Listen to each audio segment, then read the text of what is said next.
بسم اللہ الرحمن الرحیم، السلام علیکم ورحمۃ اللہ وبرکاتہ۔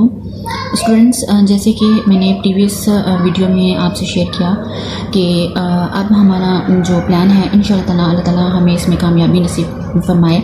کہ ہم قرآن پاک کی تفسیر کریں گے، سلو اینڈ اسٹڈی، اینڈ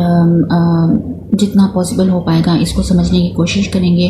اور اس نیت سے کہ یہ ہمارے اوپر فرض عین ہے،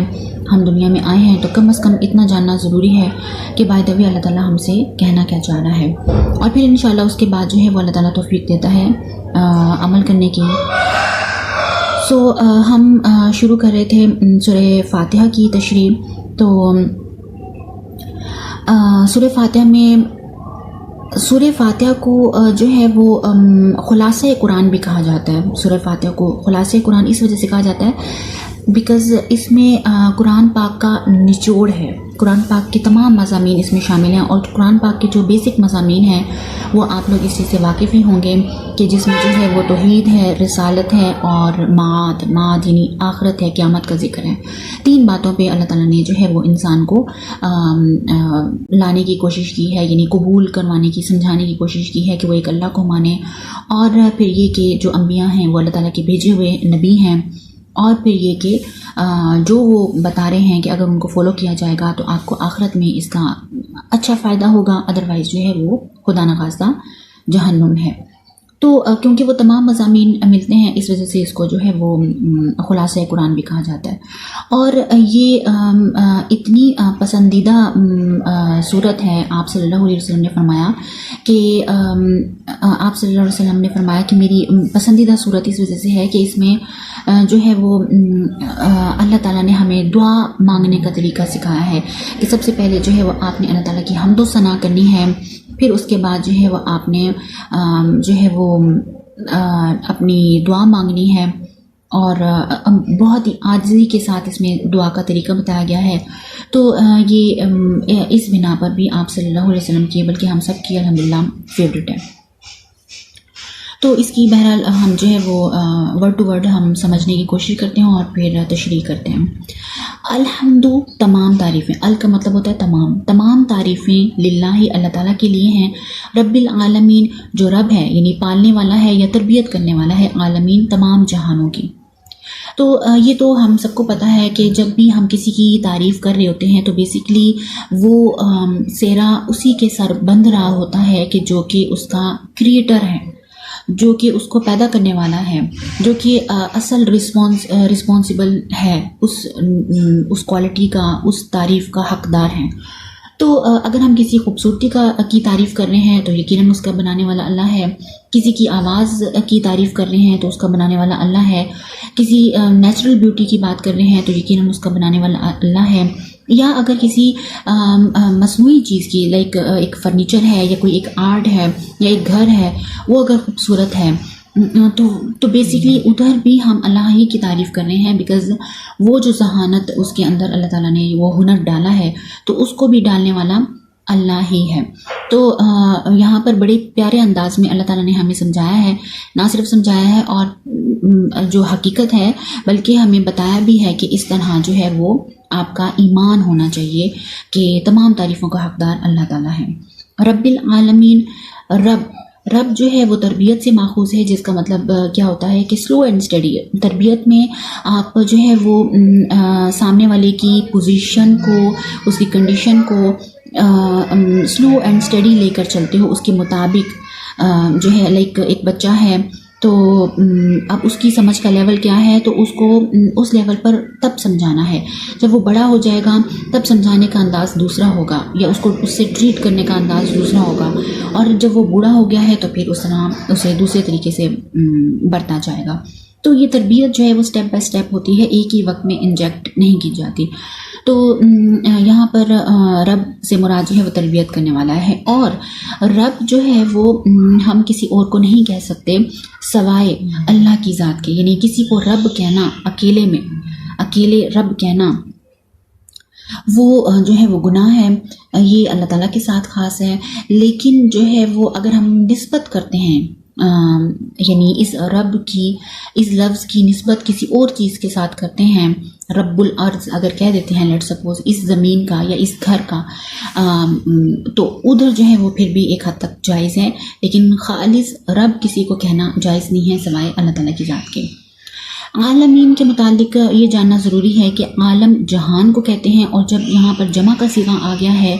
تو مینس بہت سارے جہان، بہت سارے، ان لمیٹڈ۔ دیکھیں عالمین پلورل ہے، تو اس ورڈ میں اگر اس کی بائی ورڈ میننگ کیا جائے تو انکاؤنٹیبل ہے۔ لائک بک مینس ایک کتاب، بکس مین بہت ساری کتابیں جو کہ یا منیمم تو وہ ہوں گی 2 ہوں گی، لیکن جو ہے وہ میکسیمم اس کی کوئی جو ہے وہ کاؤنٹیبل نہیں ہے۔ تو ادھر جو ہے وہ مفسرین یہ فرماتے ہیں کہ جب اللہ تعالیٰ نے یہ اپنے بارے میں یہ فرمایا ہے کہ وہ بہت سارے عالمین، بہت سارے عالم، بہت سارے جہانوں کا رب ہے، تو کیا اس کا مطلب طے شدہ ہے کہ اس جہان کے علاوہ بھی بہت سارے جہان ہیں؟ تو وہاں پر یہ سوال پیدا ہوتا ہے کہ آج سائنس تو یہ کہتی ہے کہ اس دنیا کے علاوہ کسی اور سیارے میں، کسی اور جگہ آکسیجن ہی نہیں ہے، پانی نہیں ہے، وہ جو زندگی گزارنے کے جو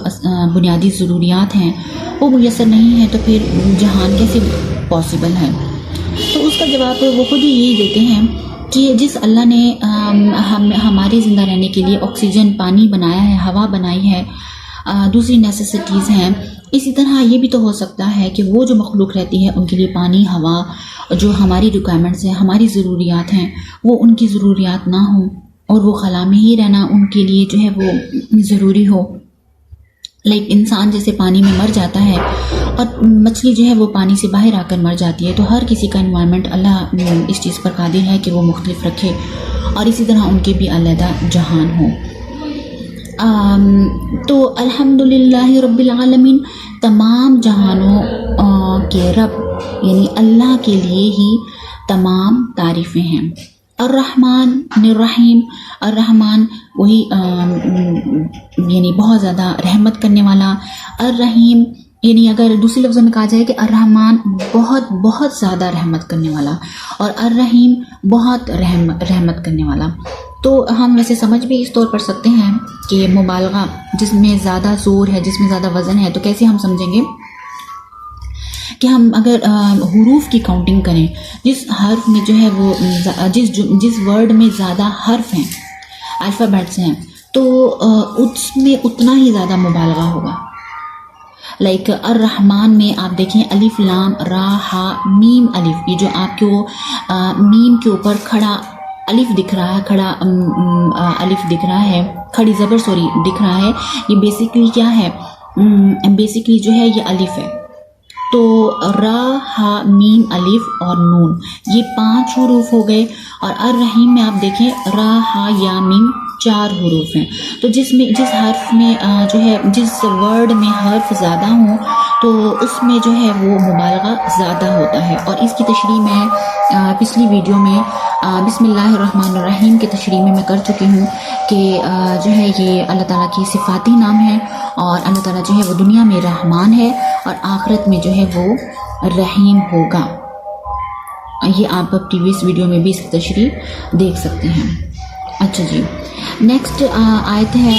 مالکی یوم الدین۔ مالکی یوم الدین، مالک ہے دین کے دن کا، دین کے دن کا، دین کہتے ہیں جزا کو، بدلے کو، بدلے کے دن کا مالک ہے۔ تو یہ تو ہمارا ایمان ہے کہ اللہ تعالیٰ مالک ہے، ہر چیز کا مالک ہے، ہر ذرے ذرے کا مالک ہے۔ تو سوال یہ پیدا ہوتا ہے کہ یہاں پر یہ بتانے کی کیا ضرورت تھی؟ وہ تو اس دنیا کا بھی مالک ہے، تو انڈرسٹوڈ ہے کہ قیامت کے دن کا بھی مالک ہوگا، جزا کا بھی مالک ہوگا، حساب کتاب کا بھی مالک ہوگا۔ تو یہاں پر یہ ایک خاص کر دیا کہ قیامت کے دن کا، بدلے کے دن کا مالک ہے، تو کیا اس دنیا کا مالک نہیں ہے؟ تو اس کا جواب یہ ہے کہ اس دنیا کا بھی شیورلی نو ڈاؤٹ کہ مالک ہے، لیکن یہاں پر اللہ تعالیٰ نے ایک حد تک جو ہے وہ اختیار اللہ انسان کو دیا ہے کہ آپ جو ہے وہ اپنے اس گھر کے مالک ہو، اس مکان کے مالک ہو، تو ایک حد تک دنیا میں اس چیز کا اختیار جو ہے وہ اللہ تعالیٰ نے انسان کو دیا ہے، تو اس بنا پر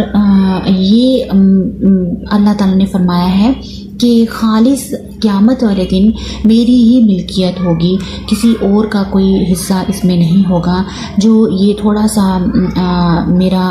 میری ملکیت کا جو اختیار میں نے آپ کو وقتی طور پر دنیا میں دیا تھا،